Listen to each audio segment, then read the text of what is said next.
Hello students. रचना के आधार पर वाक्य के तीन भेद हैं, तीन टाइप्स हैं। साधारण या सरल वाक्य, संयुक्त वाक्य और मिश्रित या मिश्र वाक्य। सरल वाक्य या साधारण वाक्य क्या होते हैं? तो जिस वाक्य में एक ही उद्देश्य एवं एक ही विधेय हो उसे साधारण या सरल वाक्य कहते हैं। सरल वाक्य को समझने के लिए हम पहले उद्देश्य और विधेय क्या होते हैं ये देखते हैं। हर एक वाक्य में किसी के बारे में कुछ कहा जाता है, कुछ बताया जाता है, और जिसके बारे में कुछ कहा जाता है उसे उद्देश्य कहते हैं। इंग्लिश में इसे सब्जेक्ट कहते हैं। विधेय को इंग्लिश में प्रेडिकेट कहते हैं। वाक्य में उद्देश्य के बारे में मतलब सब्जेक्ट के बारे में जो कुछ भी बताया गया है उसे विधेय कहते हैं। रमेश पढ़ रहा है में रमेश उद्देश्य है, पढ़ रहा है यह इसमें विधेय हो गया। वैसे ही सीमा और मीनल उद्देश्य हैं, इस सेंटेंस के सब्जेक्ट हैं। सीमा और मीनल के बारे में क्या बताया गया है? तो वो खेल रहे हैं, तो खेल रहे हैं ये इस सेंटेंस का विधेय है। अब हम सरल वाक्य को समझते हैं। जिस वाक्य में एक ही उद्देश्य एवं एक ही विधेय हो उसे सरल या साधारण वाक्य कहते हैं। रमेश पढ़ रहा है, इसमें रमेश उद्देश्य है और पढ़ रहा है यह इस सेंटेंस का प्रेडिकेट है, मतलब विधेय है। तो इस वाक्य में एक ही उद्देश्य और एक ही विधेय है। कर्ता रमेश है, कर्ता मतलब सब्जेक्ट, और क्रिया मतलब वर्ब पढ़ रहा है, तो इस वाक्य में एक ही कर्ता और एक ही क्रिया है। यहाँ दूसरा वाक्य लिखा है रमेश पढ़ एवं लिख रहा है। यहाँ कर्ता रमेश है या उद्देश्य रमेश है, और यहाँ क्रियाएं दो हैं, पढ़ना और लिखना। पर फिर भी ये सरल वाक्य है। क्यों सरल वाक्य है? क्योंकि अगर किसी वाक्य में कर्ता एक ही हो, मतलब सब्जेक्ट एक ही हो, और उसकी क्रियाएं एक से ज्यादा हो तो उसे एक ही विधेय माना जाता है, मतलब एक ही प्रेडिकेट माना जाता है। इसलिए ये भी साधारण वाक्य है।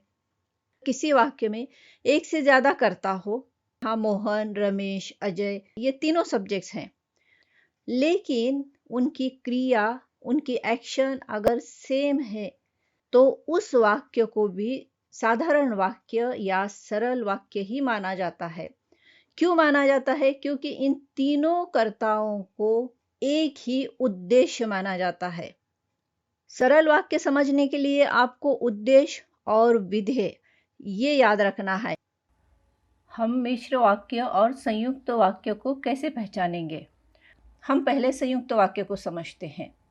संयुक्त वाक्य मतलब जहां दो वाक्य, दो सेंटेंसेस, इंडिपेंडेंट सेंटेंसेस, स्वतंत्र उपवाक्य एक कंजंक्शन से जोड़े जाते हैं, उसे संयुक्त वाक्य कहते हैं। मैं एक सपेरे से मिला और वह सांपों का व्यापार करता है। यहाँ दो वाक्य हैं।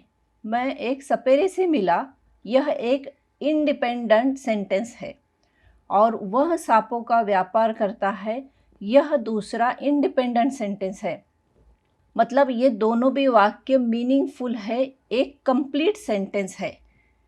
और ये दो वाक्य एक कंजंक्शन से, समुच्चय बोधक अव्यय से ज्वाइन किए हुए हैं। हामिद एक ज्योतिषी के पास गया और वह ज्योतिषी किसी को अपने पास नहीं आने देता। इस वाक्य में दो वाक्य हैं और दोनों भी वाक्य और इस शब्द से जोड़े गए हैं। अब हम मिश्र वाक्य क्या होते हैं देखते हैं। मिश्र वाक्य मतलब जिसमें दो सेंटेंसेस होते हैं पर दोनों में से एक इंडिपेंडेंट होता है, जिसका अपना कंप्लीट मीनिंग होता है, और दूसरा जो वाक्य है वो डिपेंडेंट होता है। मैं एक सपेरे से मिला, यह एक सेंटेंस है, इसका कंप्लीट मीनिंग है जो सांपों का व्यापार करता है। जो सांपों का व्यापार करता है यह इनकम्प्लीट सेंटेंस है, ये डिपेंडेंट सेंटेंस है। ये किस पे डिपेंड है? तो इससे पहले वाक्य पे ये डिपेंड है। जब तक हम पहला वाक्य पढ़ेंगे नहीं, मैं एक सपेरे से मिला, तब तक हम दूसरे वाक्य का मीनिंग नहीं निकाल सकते। अगर हम रीड करते हैं जो सांपों का व्यापार करता है, तो क्या ये मीनिंगफुल सेंटेंस होता है क्या? नहीं। जब मैं एक सपेरे से मिला इसे पढ़ते हैं, तब सेकेंड वाक्य में क्या कहा गया है उसका कॉन्टेक्स्ट समझ में आता है। मैं इसलिए चुप रहा क्योंकि मेरे सिर में दर्द था।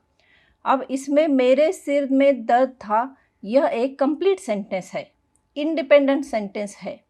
और मैं इसलिए चुप रहा, यह गौण उपवाक्य है या डिपेंडेंट है। इस सेंटेंस का फर्स्ट पार्ट सेकेंड पार्ट पे डिपेंड है। जब तक हम सेकेंड पार्ट को रीड नहीं करते, तब तक मैं इसलिए चुप रहा इसका मीनिंग नहीं समझ सकते। तो संयुक्त वाक्य में दो वाक्य एक कंजंक्शन से ज्वाइन किए होते हैं जो एक दूसरे पर डिपेंड नहीं होते हैं। दोनों भी इंडिपेंडेंट कंप्लीट मीनिंग वाले सेंटेंसेस होते हैं और उन्हें समुच्चय बोधक अव्यय या कंजंक्शन से जोड़ा जाता है। और मिश्र वाक्य में दो पार्ट होते हैं, दो सेंटेंसेस होते हैं जिसमें एक सेंटेंस इंडिपेंडेंट होता है, उसका अपना कंप्लीट मीनिंग होता है, और दूसरा सेंटेंस होता है जो डिपेंडेंट होता है, जिसका मीनिंग समझने के लिए हमें इंडिपेंडेंट पार्ट भी रीड करना पड़ता है।